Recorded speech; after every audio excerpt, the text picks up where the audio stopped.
Vamos lá, então. Mano, após essa, vamos colocar assim, praticamente confirmação, né, para a próxima fase, só um acaso, que não tem condição mesmo, o time está classificado na Libertadores, é focar um pouco em brasileiro. A importância desse jogo em casa, no objetivo maior contra o Botafogo de fazer a primeira vitória no Mineirão, e teve ainda também um probleminha ali antes do jogo, que foi a perda do Edilson também, até no último minuto teve a confiança de contar com o jogador. Como é que você pensa essa partida? Eu penso colocar a força máxima que a gente tem, todos os jogadores que se recuperarem e estiverem bem vão jogar, né? A questão de Edilson não foi nada para ficar fora, foi uma opção. Opção até em respeito aos que estão bem e que estão em condições melhores.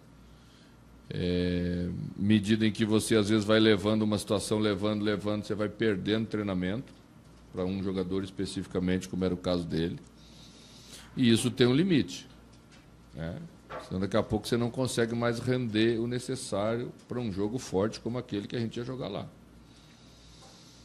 Então a escolha a conversa foi muito clara exatamente nessa linha, né? Eu respeito todos e se quero respeitar também os outros, tenho que levar em consideração isso. Vai jogar aquele que realmente tem condição de desempenhar. Assim como eu pensei isso lá em Porto Alegre, porque nós não teríamos condição de fazer um jogo forte com a outra equipe, porque tínhamos jogado na quinta-feira, isso vale também em algumas decisões importantes individuais. Então, quem estiver bem, vai para o jogo, a gente precisa vencer no Brasileiro. Temos uma semana cheia pela frente, logo aí em seguida, agora é a hora de colocar todo mundo que tiver à disposição.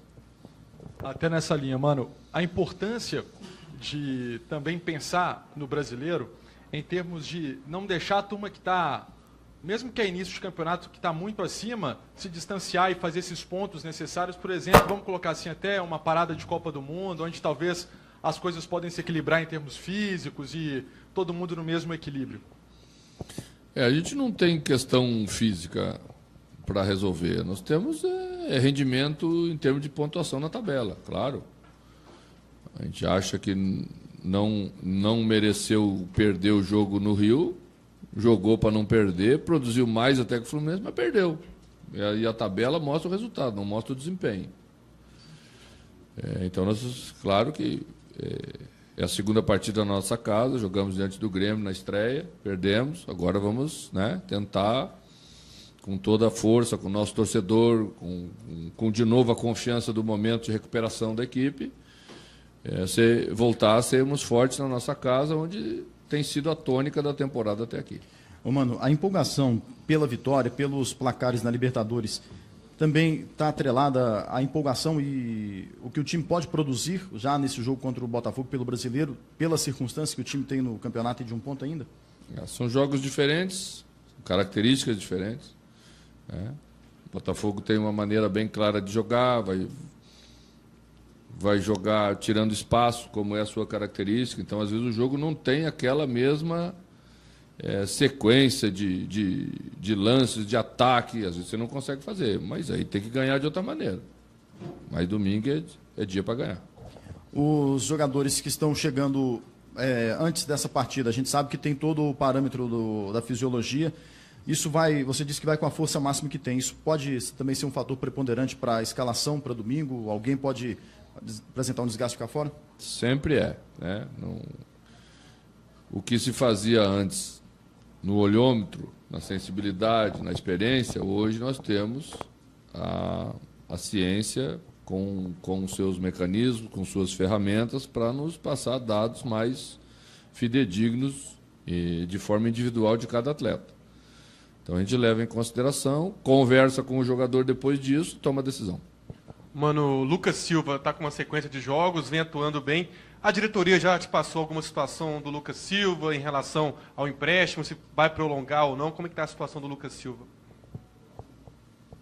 Futebol é mesmo muito dinâmico, né? Eu já tinha tido uma conversa com o Lucas aí há uns 30 dias, 35 dias atrás, sobre as suas possibilidades da temporada, sobre a visão que ele tinha, sobre as informações que ele tinha do clube detentor dos seus direitos, que é o Real Madrid, né? Para a gente tomar essa decisão um pouco mais à frente. Então, tenho certeza absoluta que a primeira parte que vai decidir isso vai ser o Real Madrid. Ele que detém os direitos do Lucas, ele com o Lucas vai tomar a sua decisão e depois tomamos aí a nossa. Mano, a defesa vem sofrendo poucos gols nas últimas partidas e a torcida, a imprensa de um modo geral, elogiando muito o Dedé. Você esperava que o Dedé, nesse retorno dele, pensando nas últimas lesões, nos últimos anos, jogasse em um nível tão alto assim? Bom, várias vezes conversamos sobre o Dedé aqui, né, nas entrevistas, e eu disse a vocês que esse ano tinha uma expectativa muito melhor do que a dos anos anteriores. E que os cuidados também estavam sendo para que a volta fosse uma volta definitiva, sem, né, novos retrocessos. Então a gente está conseguindo fazer isso, ele está muito bem mesmo, né, está rendendo bem, e esperamos que isso continue. Vamos continuar trabalhando para que continue assim. E sempre que tivermos alguma dúvida maior, vamos tomar o cuidado para não submeter um desgaste acima do necessário, porque temos 5 zagueiros de alto nível e tenho tranquilidade absoluta para colocar qualquer um. Mano, tem uma fala que é atribuída ao Guardiola, de que as 8 primeiras rodadas de um campeonato de pontos corridos e as 8 últimas definem se você ganha ou perde o título. Considerando isso, queria saber primeiro se você concorda, né? E considerando isso, o peso que tem esse jogo de domingo contra o Botafogo, já que o Cruzeiro ainda não conseguiu uma vitória no Brasileiro. Só jogamos 3 rodadas, né? Vamos com calma aí que o Cruzeiro vai vencer. Fique tranquilo aí, o torcedor do Cruzeiro, que vai vencer. Domingo vamos trabalhar para vencer, né? O Campeonato Brasileiro é parelho. E quem sou eu para discutir com o Guardiola, né? Discordar do Guardiola. O Guardiola está vivendo um momento que o que ele falar é lei, né? Eu acho que se perde e se ganha campeonato durante o campeonato. Não tem 8 primeiras nem 8 últimas, né? É uma referência. Quando você vai jogar algo muito distante, no nosso caso, você vai jogar um campeonato de 38 rodadas. Você precisa pegar o objetivo final e dividir em partes. Principalmente para o nosso jogador brasileiro, 38 é muito longe, ele não enxerga lá. Então nós temos que pegar e diminuir os objetivos, né? Diminuir o tamanho dos objetivos. Então, o que você faz? O Guardiola, inteligente do jeito que é, fez isso, né? As 8 primeiras a gente perde, nas 8 últimas a gente ganha. É uma referência. Mas nós já vimos de tudo, né? Ano passado o Corinthians fez o primeiro turno daquele jeito. Então estava ganhando o campeonato, né? Ganhou quase tudo no primeiro turno. No segundo turno, se tivesse algum candidato que tivesse espetado mais perto, você podia ter recuperado o campeonato. Então, não tem, realmente não tem. O importante é sempre fazer o melhor que você pode a cada rodada. Essa é uma coisa importante. Não querer abrir mão antecipadamente de nada. Você já está aí entre os técnicos mais longevos, né, no futebol brasileiro, junto com o Anderson Moreira, do América. Está valendo a pena? Quase que terminou na outra semana, né? Não vale nada, tá vendo que não vale nada? Então, todo mundo falando já aí, não sei o quê. Quase já assisti um programa, eles estavam quase fazendo aposta, que a próxima pedra era eu. Então, valor 0. Quase terminou mesmo? A ingenuidade de vocês é que me assusta, às vezes.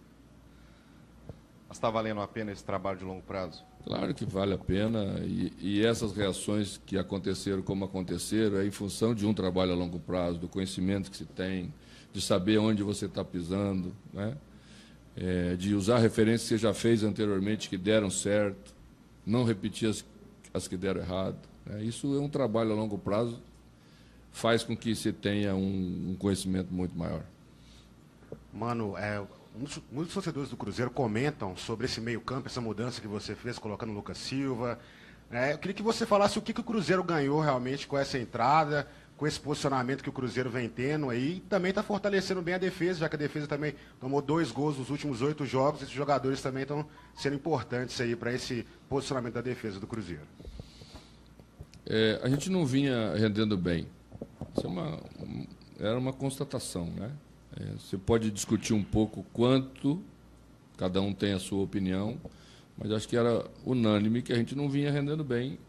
E o nosso meio-campo não estava conseguindo dar sustentação para a equipe, porque é exatamente o meio-campo que dá essa sustentação para as duas extremas, né? Seja da parte defensiva quanto da parte ofensiva. Então, as alterações passaram por aí. Lucas vinha treinando muito bem e ele era o jogador para substituir Ariel, né? Que é um volante com característica de um passe muito bom, de uma bola longa, de um chute de média distância. Então, eu fiz o que tinha que fazer, né? Do outro lado foi colocar a Rafinha pela extrema, para ter um jogador de velocidade, que é importante ter essa profundidade. Rafinha faz dos dois lados do campo. Então, a escolha foi pela direita, porque a Arrascaeta rende um pouco melhor pelo lado esquerdo, vindo para dentro, se juntando a Thiago Neves. Então, as escolhas foram obedecendo aquilo que precisávamos fazer e o que tínhamos em mão para fazer. Então, a equipe está rendendo bem. E também não estamos tomando gol porque a bola está ficando mais no ataque, né? Fizemos 11 em 3 jogos. Então não está dando muito tempo do pessoal chegar lá na nossa defesa, não. Mano, você há pouco falou como o futebol é dinâmico, né? O atacante do Cruzeiro, camisa 9, Fred, se machucou. Aí o substituto imediato, o Raniel, se machucou. O que você acha desse atacante que está despontando aí nas redes sociais, o Mohamed Sassá?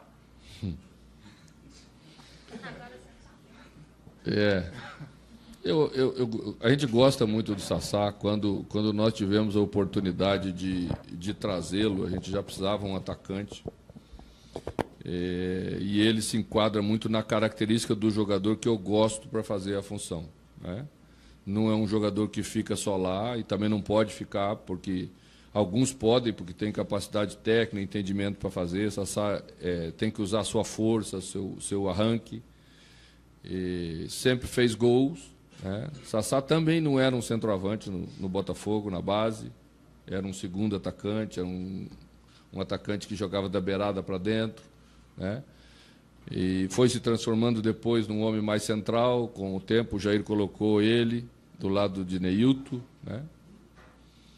Então, é mesmo assim, né? Nós não esperávamos perder o Fred.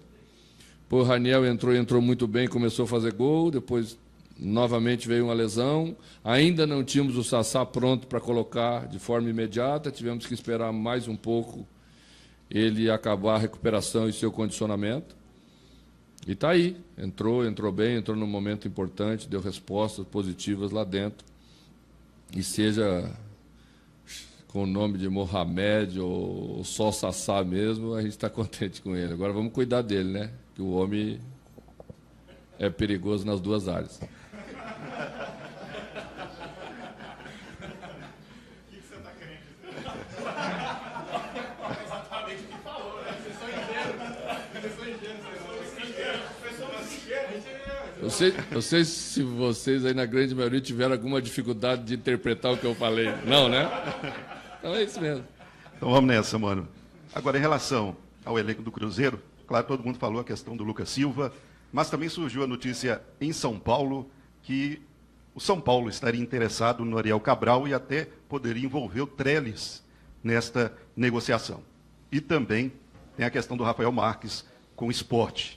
O que você está vendo em termos de futuro do Cruzeiro, do elenco? Claro, vem aí a parada da Copa do Mundo, se vai haver mudança ou não.